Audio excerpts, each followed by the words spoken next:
I know this is a different type of video that I usually make, but I've been waiting for this game for so long that I had to play it. I mean, the base game was so good and so polished that I couldn't wait for the DLC. I'm joking, of course. Me and my friend played it as a joke. But in all seriousness, I want to try and make new videos that I actually want to make instead of things that I don't have too much passion for. So without further ado, how good is Five Nights at Freddy's Security Breach Ruin DLC actually? Since this DLC is free, it lowered my expectations pretty low, so it did not have to do too much to impress me because it's free, and I like free. So already a good start. Even if the game is a broken, buggy mess, it's free, so who cares? So the first thing you can notice with this game is the environment is much, much different compared to the base game.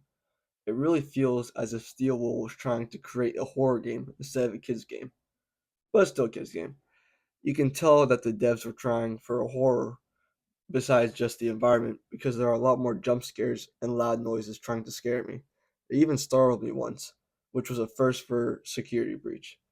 And speaking of the jump scares in this game are much better than the base game. It really feels like the animatronics actually want to hurt you instead of just screaming at you, which is a very nice addition. And in my opinion, I really like the designs of the animatronics. It's weird that the endos did not change, but they really did a good job with how the animatronics look, especially Monty, Freddy, and Roxy. I like the fact that Freddy doesn't have a head because it means that the Princess Quest ending was a canon ending for the game, which is what I think is the best ending for the game. And speaking of endings, wow, the ending for Ruin is pretty crazy. At first, it's weird with this mimic thing pretending to be Gregory. I feel like you need to really be invested and up to date with the lore in the game to understand who the ending boss really is. And I'm not really up to date with the lore, so I don't really get why this thing is in the game. But whatever. I think it's a nice twist at the end, and it's crazy, and really impressed and surprised me. And I like how you can't tell if it's really Gregory who killed you, or the mimic thing. And when Roxy calls her name at the very end of the credits to say that Cassie is still alive, is also a nice touch. I don't think I've mentioned Roxy in this game. She is by far the best character in Ruin.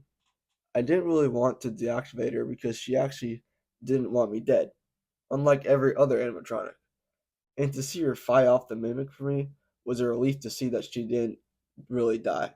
I really did not expect Roxy, the most arrogant and rude character out of the four, to help me, but I really enjoyed it. So far, it seems like I really like this game. It's perfect and has no flaws. Well, that's where you're wrong. See, I like the story and the atmosphere, but that's pretty much it. I think that the mechanic is cool on paper, but in game, I'm not really a fan. It's cool to see the digital pizzaplex and all that, but you're only able to be in the mask for like 10 seconds before that digital bunny thing appears. And it doesn't help that you need to be wearing the mask almost the whole game to progress and solve puzzles. And the puzzles, my god, are they repetitive. And they're not creative at all. It's like a 6-year old came up with these puzzles and they're everywhere. You can't go 5 minutes without having to solve one of these brain dead puzzles. And the child nodes. Wow. They force you to explore, which is nice, but they're the biggest pain to solve. Not because they're difficult, but because they take forever. If they weren't in the game, it would be significantly shorter. But I like that doing the child nodes is how we free the mimic. It's a nice twist to actually be working for the mimic to free it.